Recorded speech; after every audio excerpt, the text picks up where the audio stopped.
Hello everyone, dear students of class 7th. As you know, we are discussing chapter number 5, lines and angles, and today we will start exercise 5.2.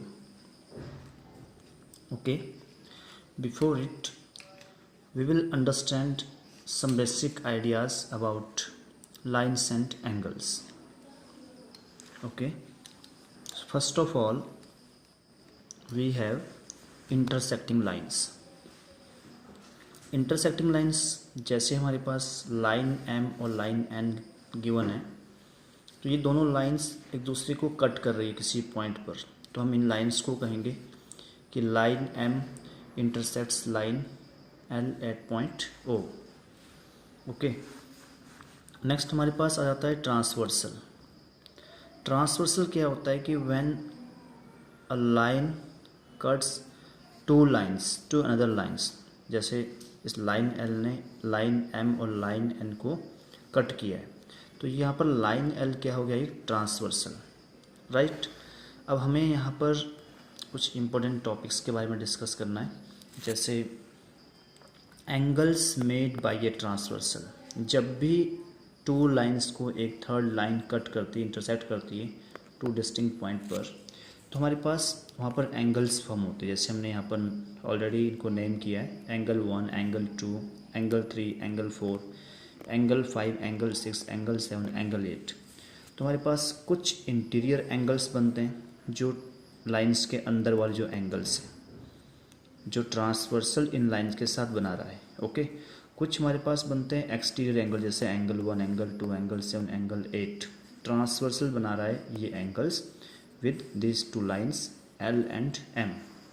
तो सबसे पहले हमारे पास यहाँ पर हम क्लियर करेंगे कि इंटीरियर एंगल्स कौन से हैं. तो यहाँ पर इंटीरियर एंगल्स हमारे आगे angle 3, angle 4, angle 5 and angle 6. मैंने यहाँ पर लिख दिया है कि angle 3, angle 4, angle 5 and angle 6 are interior angles.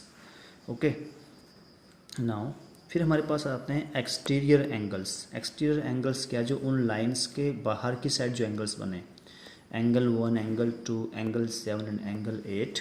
These angles are, यहाँ पर मैंने लिख दिया है कि एक्सटीरियर एंगल्स कौन से हैं, तो ये हमारे हो गए एक्सटीरियर एंगल्स. फिर हमारे पास यहाँ पर है पेयर्स ऑफ कॉरेस्पॉन्डिंग एंगल्स. अब कॉरेस्पॉन्डिंग एंगल्स कौन से, जैसे इस लाइन के द्वारा जो ट्रांसवर्सल लाइन है, इसने जो इधर से एंगल 1 इसके साथ बनाया, तो इधर से एंगल 5 इस लाइन के साथ बनाया, तो ये एंगल 1, एंगल 5 क्या हो गए, angle 1 and angle 5 corresponding angles. Angle 2, angle 6 भी कॉरेस्पॉन्डिंग एंगल है. एंगल 3, एंगल 7 आप देख रहे हो, एंगल 3, एंगल 7 कॉरेस्पॉन्डिंग एंगल आ गया. एंगल 4 एंड एंगल 8 भी क्या है हमारे पास, कॉरेस्पॉन्डिंग एंगल्स है. नेक्स्ट हमारे पास आ जाता है pairs of alternate interior angles. तो अल्टरनेट इंटीरियर एंगल्स क्या है, एंगल 3 एंड एंगल 6. तो ये अल्टरनेट है, मीन्स ये एंगल इधर से बना है, तो ये इसके साथ इस साइड से बना है, तो मतलब अल्टरनेट इंटीरियर आ गई है. ओके, एंगल 4 भी इधर से, तो एंगल 5 इस साइड से, तो अपोजिट साइड से जो एंगल बन रहे हैं यहाँ पर इंटीरियर है, बट वो होने चाहिए इंटीरियर, तो वो क्या है, अल्टरनेट इंटीरियर एंगल्स. तो यहाँ पर एंगल 3 और एंगल 6 पेयर है अल्टरनेट इंटीरियर एंगल्स का. एंगल 4 एंड एंगल 5 भी क्या है, पेयर है हमारे पास अल्टरनेट इंटीरियर एंगल्स का. अब हम बात कर लेते हैं यहाँ पर pairs of alternate exterior angles. तो एक्सटीरियर एंगल्स में हमारे पास क्या है, यहाँ पर एंगल 1 और एंगल 8 एक्सटीरियर एंगल है.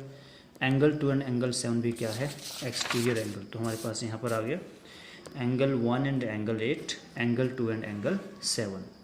नेक्स्ट हमारे पास है pairs of interior angles on the same side of a transversal.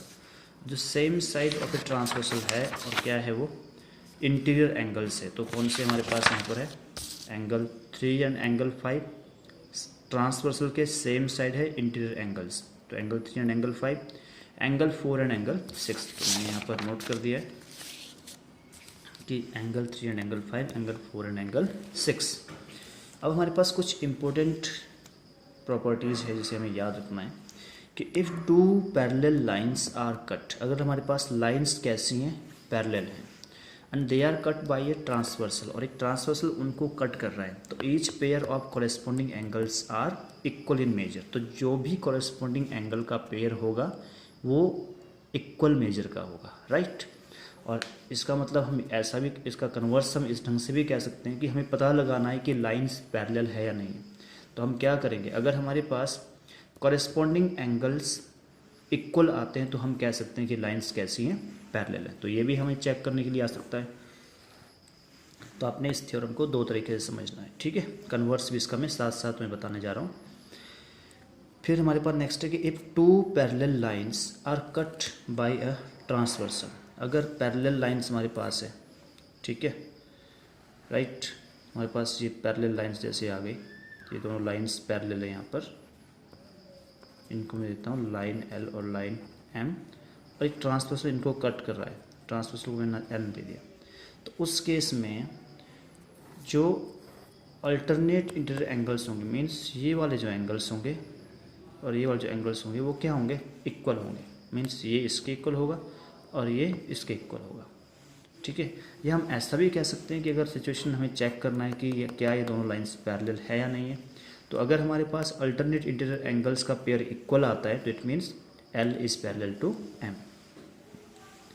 Next हमारे पास है कि if two parallel lines are cut by a transversal, कि अगर दो पैरेलल लाइंस को एक ट्रांसवर्सल कट करता है तो उस केस में जो pair of interior angles on the same side of a transversal होते हैं, जैसे हमारे पास यहाँ पर ये पेयर आ गया same side of a transversal, तो ये क्या होगा, सप्लीमेंट्री होगा। मतलब इन दोनों का सम होगा वो कितना होगा, 180 डिग्री। या ऑन द अदर साइड हम ये भी कह सकते हैं कि अगर ये दोनों angles, interior angles on the same side of a transversal अगर सप्लीमेंट्री होते हैं तो वो लाइंस क्या होंगे, आपस में पैरेलल। तो आइए अब बात कर लेते हैं एक्सरसाइज 5.2। तो हमारे पास फर्स्ट क्वेश्चन गिवन है यहाँ पर, ये फर्स्ट क्वेश्चन है, और फर्स्ट क्वेश्चन में क्या दिया हमें कि state the property that is used in each of the following statement. तो जैसे यहाँ पर लाइन ए और बी दिया है, ठीक है, यहाँ पर दिया कि if A is parallel to B then angle 1 is equal to angle 5। Angle 1 जो है वो एंगल 5 के इक्वल है। तो एंगल 1 और एंगल 5 कैसे एंगल्स आ गए हमारे पास, कॉरेस्पॉन्डिंग एंगल्स। तो यहाँ पर हम कौन सी प्रॉपर्टी लिख सकते हैं, यहाँ पर हम लिख सकते हैं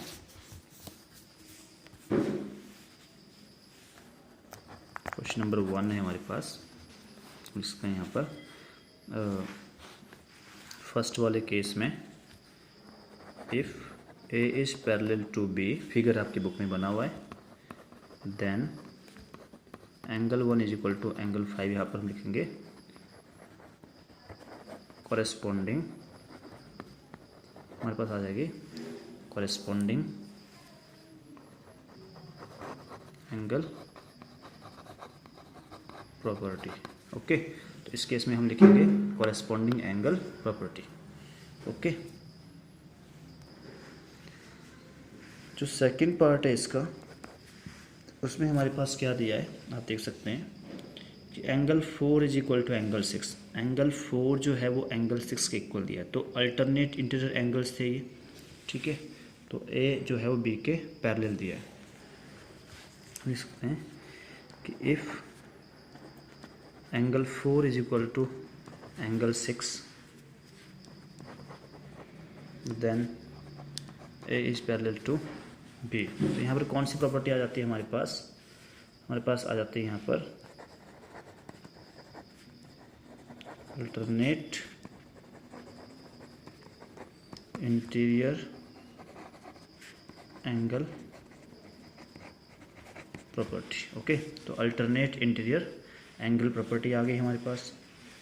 इन थर्ड केस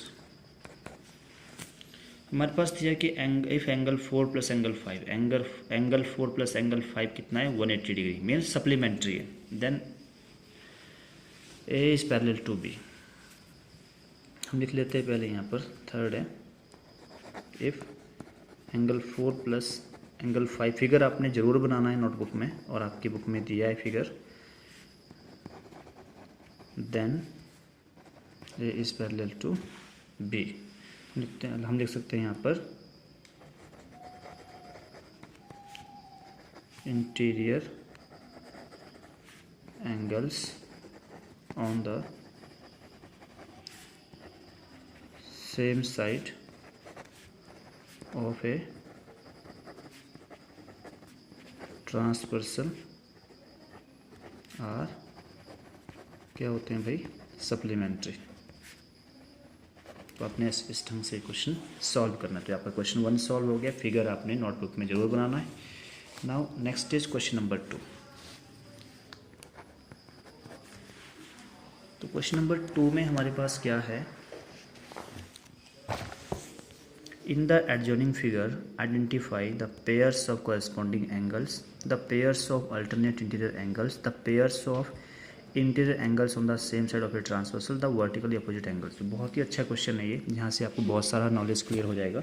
इसलिए इस क्वेश्चन को, इस फिगर को ध्यान से समझना है। पहले सबसे पहले हमसे पूछा था पेयर्स ऑफ कॉरेस्पॉन्डिंग एंगल्स। तो कॉरेस्पॉन्डिंग एंगल्स यहाँ पर कौन कौन से हुए हमारे, angle 4 and angle 8, angle 1 and angle 5, angle 2 and angle 6, angle 3 and angle 7, angle 4 and angle 8। ठीक है, तो हम लिख सकते हैं यहाँ पर फिगर के according, from the figure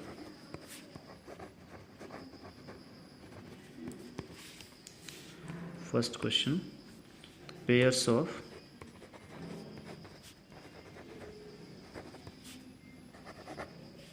corresponding angles,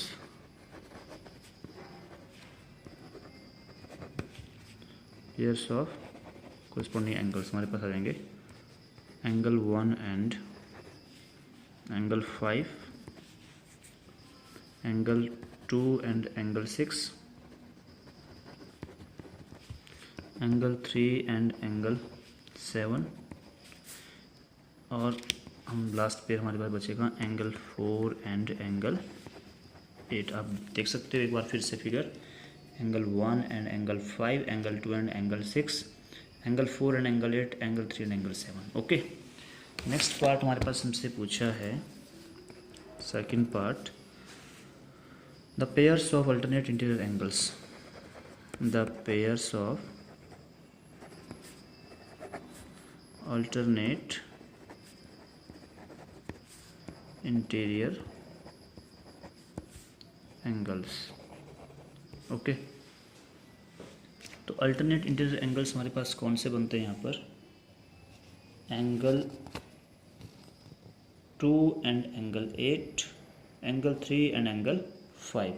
तो ये हमारे पास आ जाते हैं अल्टरनेट इंटीरियर एंगल्स। यहाँ पर आ गए एंगल 2 एंड एंगल 8, और दूसरा पेयर आ गया हमारे पास एंगल 3 एंड एंगल 5। फिगर जरूर बनाना है अपनी नोटबुक में। थर्ड जो पार्ट दिया है मेरे पास, the pairs of interior angles, the pairs of interior angles on the same side of the transversal, angles on the same side of a transversal। Okay, तो हमारे पास कौन से आ जाएंगे भाई, हमारे पास यहाँ पर है angle 3 and angle 8, angle 3 and angle 8, angle 2 and angle 5।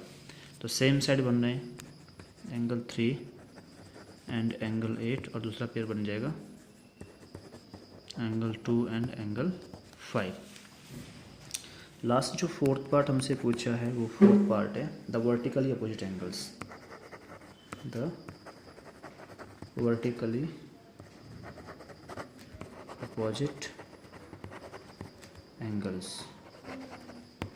तो वर्टिकली अपोजिट एंगल्स हमारे पास यहाँ पर रहेंगे, आप देख सकते हो angle 1 and angle 3 vertically opposite angle से, angle 2 and angle 4 vertically opposite angle से। तो हम लिखेंगे यहाँ पर angle 1 and angle 3, angle 2 and angle 4, angle 5 and angle 7, angle 8 and angle 6। तो ये सब क्या है हमारे पास pair of vertically opposite angles, right. तो इस तरह से हमारा सेकंड क्वेश्चन भी सॉल्व हो गया है। ओके, नेक्स्ट हमारे पास आ गया third question. In the adjoining figure P is parallel to Q। यहाँ पर क्लियरली गिवन है कि P जो है वो Q के पैरेलल है, right. Find the unknown angles, तुम्हें unknown angle E, F, A, B, C, D सब फाइंड आउट करना है। तो हम बहुत इजीली पहले इसका फिगर बना लेते हैं, क्योंकि इसका फिगर बहुत ज़रूरी है, फिगर से ही हम इस चीज़ को क्लियर कर सकते हैं।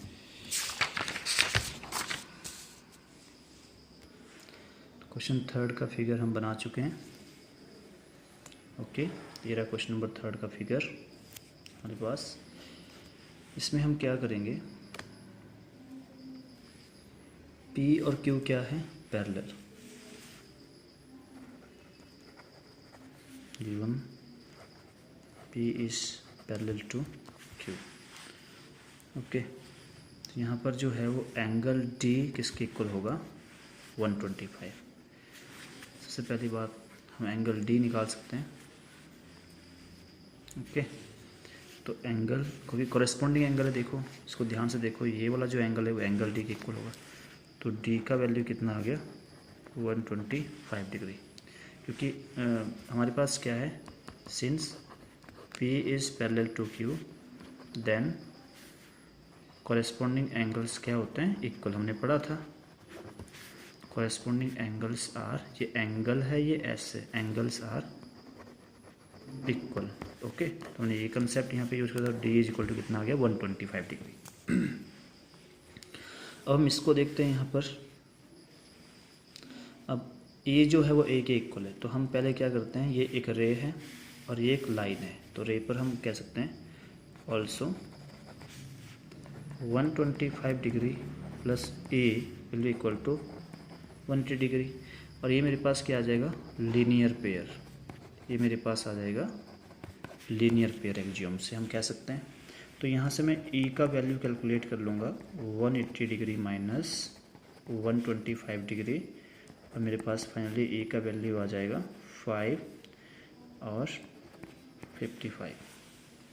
ओके, तो E का वैल्यू मेरे पास कितना आ गया, 55, राइट। तो मुझे यहाँ से मिल गया है E का वैल्यू। जो E है वो A के इक्वल है, और हम कह सकते हैं कि A is equal to A, right, because P is parallel to Q।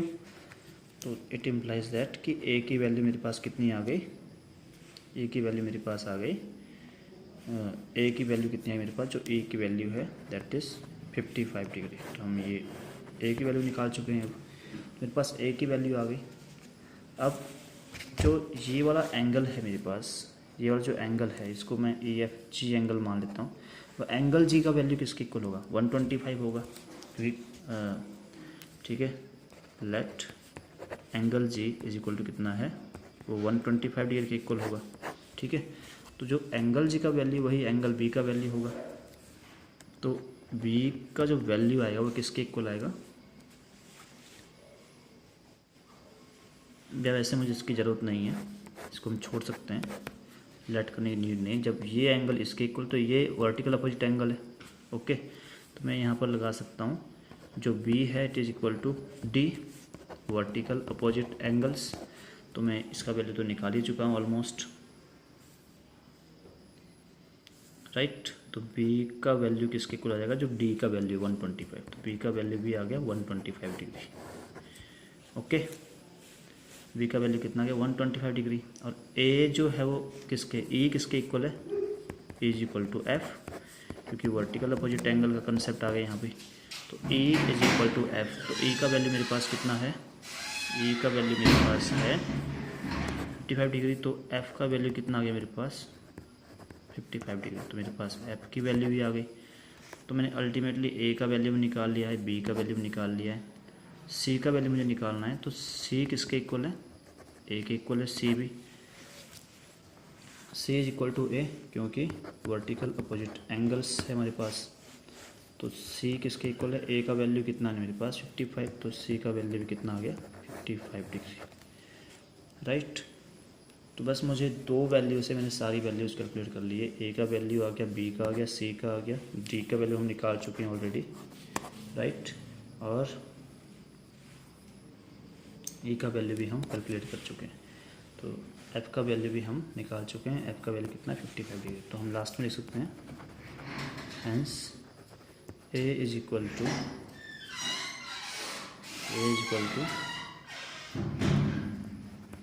55 degree, B is equal to 125 degree, C is equal to 55 degree, D is equal to 125 degree, E is equal to 55 degree and F is equal to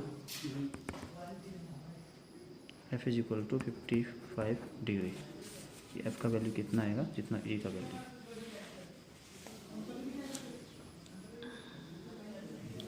okay,